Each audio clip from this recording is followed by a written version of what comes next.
Please welcome the man who taught the prince to tango, the whirling, twirling Iain Lee.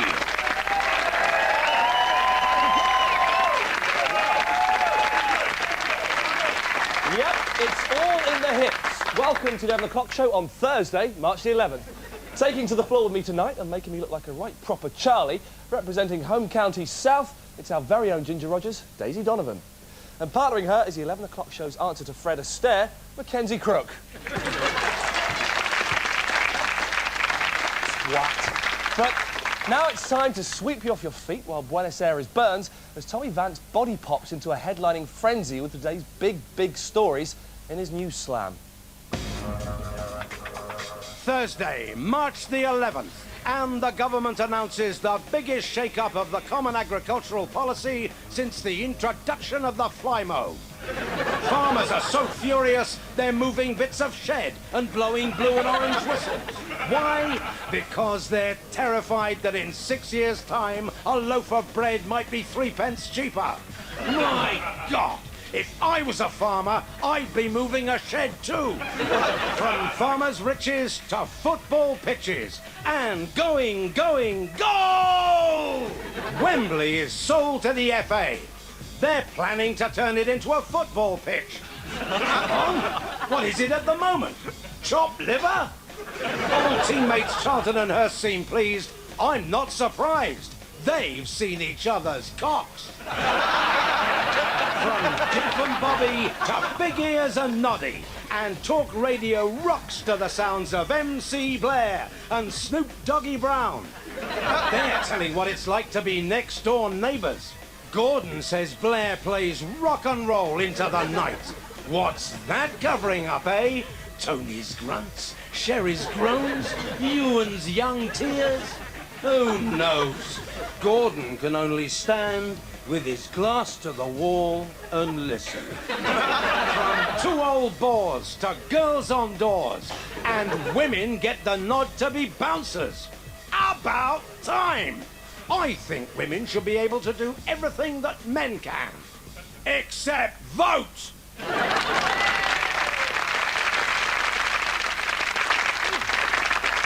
Dancing diplomat Prince Charles's peace mission to Argentina backfired spectacularly yesterday. Far from patching things up with subtle words and whispers, the people's prince behaved like a TV neighbour from hell. Fred West could have done a better job, but he's dead and not a fit subject for comedy. And actually, it doesn't matter who we send. For some reason, we always seem to rub the Argentinians up the wrong way. But why? Daisy, I think I know. My granddad used to tell me about this, and I never believed him, but I'm now told it's true. Believe it or not, way back in the 1970s, we were actually at war with Argentina. The cause of this conflict was the much disputed Falkland Islands.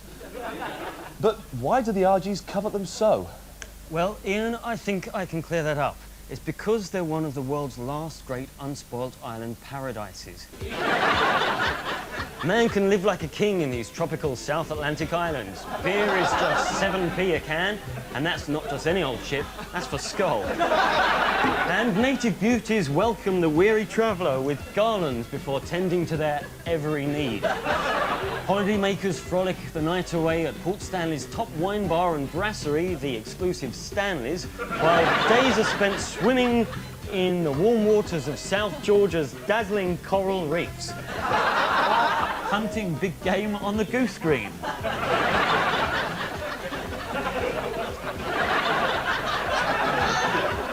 A 2-week stay in the Falklands, self-catering at the 2-star British Army barracks on the East Island, with a refuelling stopover in Ascension Islands, will cost £2,000. Remember to bring a mine detector, a body bag, and your own entertainment. Next week, Iain takes a pony trekking holiday in Kosovo, and I'm off on a stag weekend to Thailand to see how many ladyboys I can leave dry. Can't wait. A report in today's papers claims that the more sex you have, the younger you look. Forget Oil of Yule. As a 53-year-old, I can vouch that the claims are true. Mackenzie, on the other hand, just living proof that too much masturbation makes you look like a cheerful corpse. That's really sweet. Thanks, Daisy. It's okay. To take a closer look at this radical new theory, Iain Lee. Hello. Hola went out on the streets to ask men and women about poking. So having sex 3 times a week can keep you young. A week? An hour more like. Anyway, I've come here to find out if the great British public really believes that sex is the key to eternal youth. Or is it just an excuse to shoot your load over a lady's knockers? How do you do it? Oh, I don't know now. Probably 3 to 4. 3 to 4? And before that, it used to be more or less every day. You do it 3 times a night?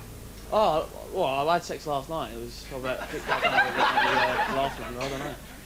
How long, it's not too rude a question, how long did you last last night? Last night, I was on form last night as it goes. Probably about half an hour. How many girls have you, 10. Shut up! Have you 10? A list has been drawn up of what different acts, how much younger they make you look, how much more they add to your life. For example, kissing. Just normal kissing adds 5 seconds. French kiss adds 10 seconds. If I can just run through a couple, if you can try and guess how much longer they add to your life expectancy. Touching the boobie. 15, 20. 15 seconds, that's right. Bringing your partner off manually. Add to your life. 30 seconds? I think it's a couple of minutes actually. How about a pearl necklace? How much longer do you think that adds to your life expectancy?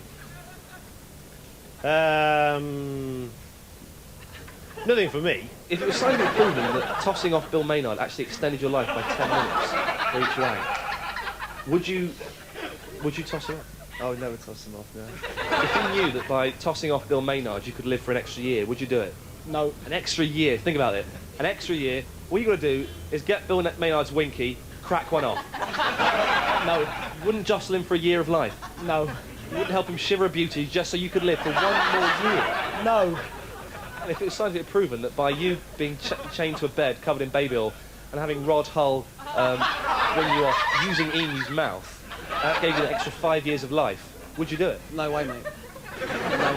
So it appeared that even given the chance to keep their good looks forever, the British public would still rather roll over and go to sleep than get down to some serious good loving. This has been Iain Lee for the 11 o'clock show, London. Now, we like to think of ourselves here as an open book. Ian's the capital letters, I'm the margin, and I see Mackenzie as the page numbers. Now, obviously I'm talking shit, but not as much as I did at the British Book Awards. I'm here at the 10th Annual British Book Awards, celebrating all that's best in the book world. Books have told 1,000 stories, and tonight, I think I'm going to hear a few more. Explain, then, how you go about writing a book. An idea will come out of the blue. An idea may come tonight from a conversation or a... Might it? That would be wonderful. Oh, yes. Would you like to be in one of my books?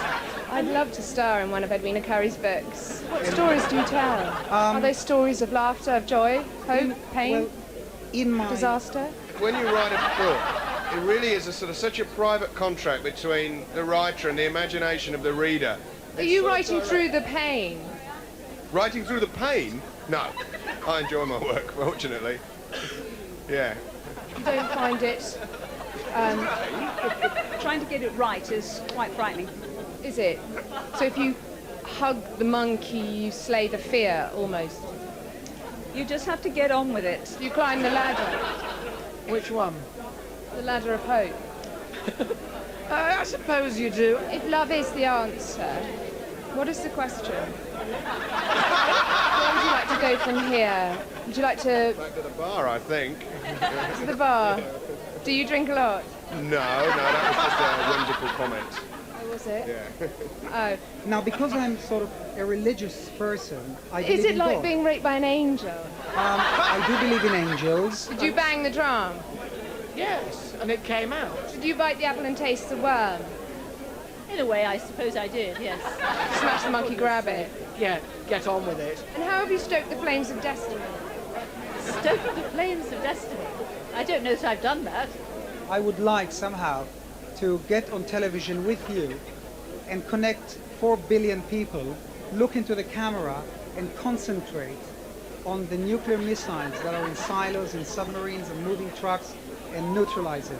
We say 1, 2, 3, disarm. 1, 2, 3, disarm. I hope it'll work. I hope so. Thank you very much. It was amazing.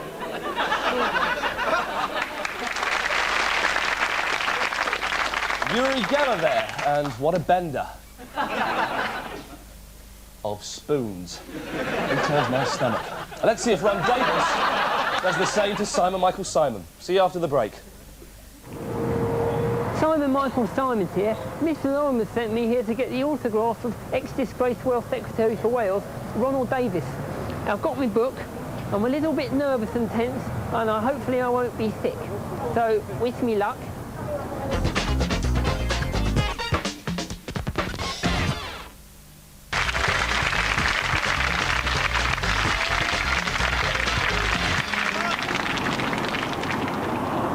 Yes, there he was, Ron Davis.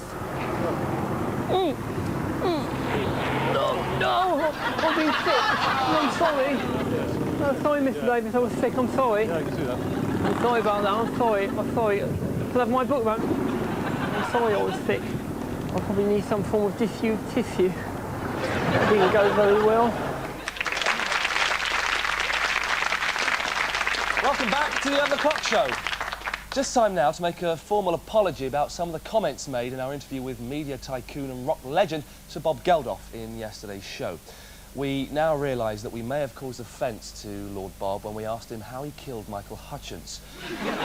We also accept that conducting the interview with a belt around my neck and my trousers around my ankles was wholly inappropriate and could have given off mixed messages. Also, when we played this superb track featuring the great Bob at work... I don't mind if you go, I don't mind if you take it slow. I don't mind say yes or no, I don't mind at all. I don't care if you live it down, couldn't get as fit. We realised that this could well be open to misinterpretation and would like to say that we no way meant to imply that he is a no-wife, money-grabbing, self-promoting, fucked-up old has-been who was shit then and even worse now. And, Bob, if we did upset or annoy you, we are sorry, but not as sorry as Michael Hutchence. Now, I don't do the lottery, it's unfair, there's hardly any chance of winning, and I'm certainly nobody's mug. But seriously, what Britain needs, more than a decent health service, more than quality education, is a great all-new betting system. Get that right, and everything else falls into place. Always one step ahead of the pack, we are very proud to present the 11 o'clock show betting service. We've even got our very own bookie, ladies and gentlemen, Jonathan Raab.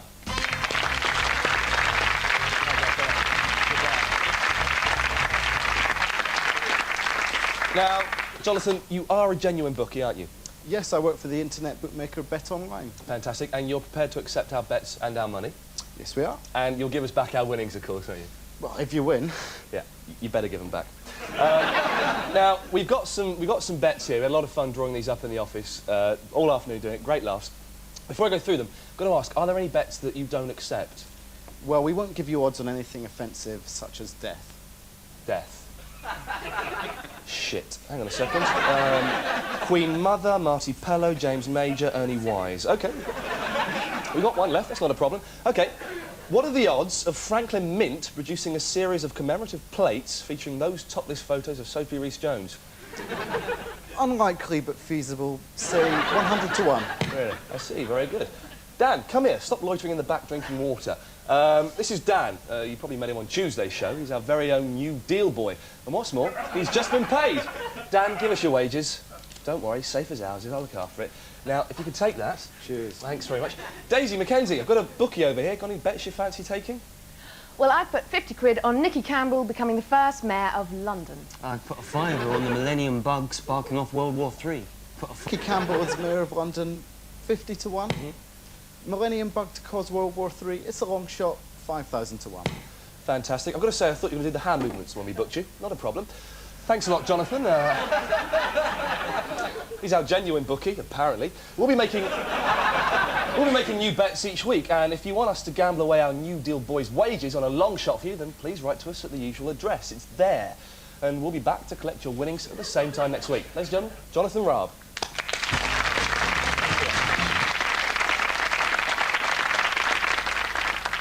God damn you, Vanessa Feltz! If it wasn't for you, we'd still believe in the tooth fairy, God, and television. Our lives have been shattered by your show's lies and fakery. You stole our innocence. You just can't help yourself, can you? Look at today's star. Do you really expect us to believe that this isn't just another one of your cynical setups? Who's he? Your son? Just how low can TV go? We'll show you how low TV can go. Paul Garner, our very own rogue documentary faker maker, will show you exactly how it's done.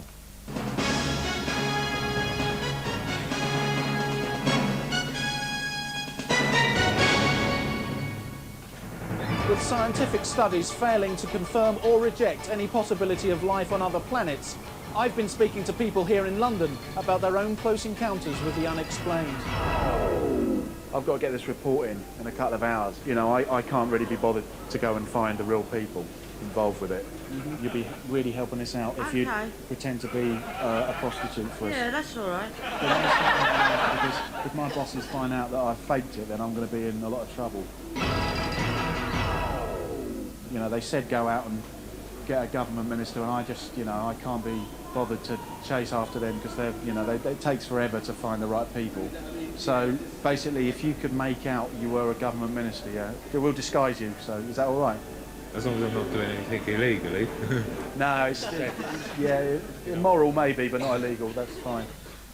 Can you tell me who you are, please, sir? I am a government minister. I do not wish to be recognised. I have inside information about UFOs. What proof have you got that UFOs exist?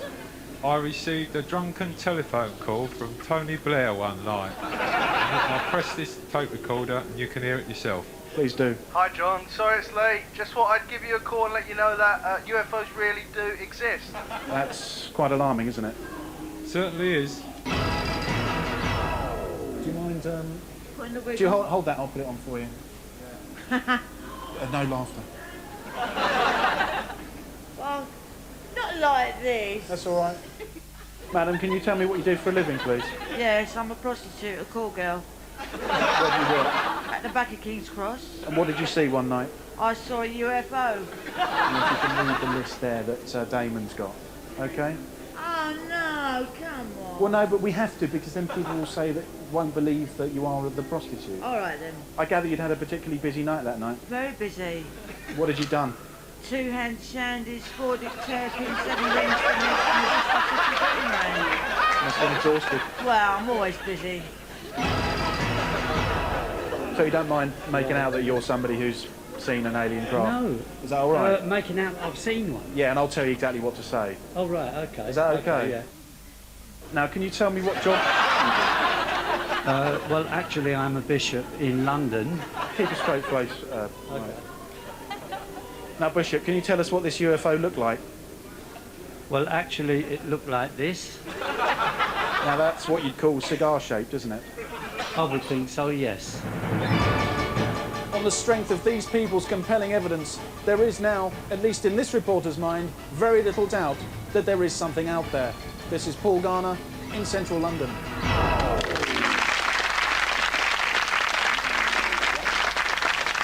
Now, the nation was shocked today by the news that Lady Di's grave is no longer the hottest ticket in town. A mere 5 years after a violent, untimely death, everyone has stopped grieving, except, of course, her father, King Al-Fayed. Where's the caring gone, Britain? How soon we forget. The situation's so bad that the grave's caretaker, People's Prince Earl Spencer, has resorted to writing letters to punters, begging them to return. Well, we're not standing for this, and we're going to help. We put our top man on the case, marketing middle manager, Mackenzie Crook. Well, Iain, I've already started up a leafleting campaign. Come to Lady Di's grave, please. As you can see, we've got some fantastic discounts this summer. £1 off with a Waitrose reward card. And with a quick save card, kids go free. A huge saving there for your typical quick save shopper. And I'm also doing some telesales here. Yeah, hello, is that the householder? Wonderful. I was wondering if you'd be interested at all in coming to Diana's grave. Diana Al-Fayed? Have you ever considered the benefits of visiting Diana's grave? Okay, yep, thanks for your help. Right. Going very well. Obviously, no one's visiting the grave because there's nothing to do there. Let's be honest, if Lady Di was alive, she wouldn't visit this. She loved places like this. We've got to fund this focus of national grief up a little bit. That's what she would have wanted.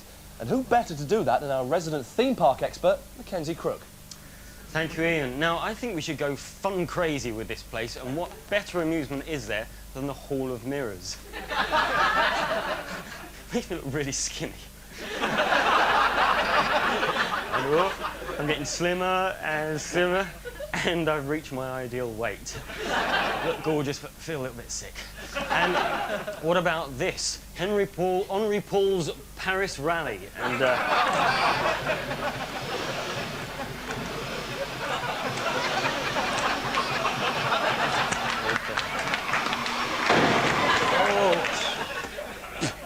shit. Talking of royals, as we were, what's the difference between Michael Flatley and Prince Charles? Well, you can't find pictures of Prince Charles on the internet sucking his own penis. It's true, I've looked. But they are both fantastic dancers. Last year, Prince Charles famously danced the full Monty, but perhaps his finest hour was in 1985, when at a disco for the jobless, he tried his knees at breakdancing. But now he's surpassed even that by dancing the tango in Argentina. The papers are full of his prancing. But what they tell us is only half the story. Let's find out what the papers ought to say in our regular feature that's called What the Papers Ought to Say. The Daily Mail reports that the last time Charles danced in public was when he waltzed with Princess Diana in Australia 11 years ago. Ever since, his inbuilt sense of propriety means he only lets his hair down in private. What they meant was, the future king is crap at dancing. He knows it, we know it. Stop dancing, Charles. It makes you look like an arse. The Mirror describes how skirt slashed to the hips, sultry Adrienne Vasile coiled a stocking-clad leg round Prince Charles and writhed to the beat of the music. But what they should have said is, Charles was forced to visualise his gran naked on the lap, for fear he may ruin the dancer's black dress. Finally, the star quotes the dancer herself. For someone dancing the tango for the first time in front of so many people, he was rather confident.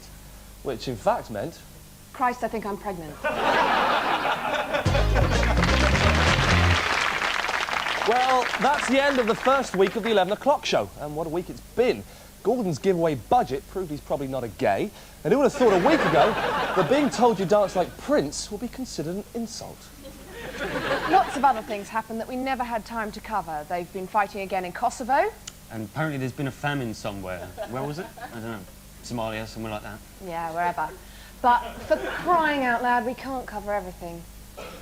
So until next week, when we'll be reporting live from Lennox Lewis's hospital bed, good night.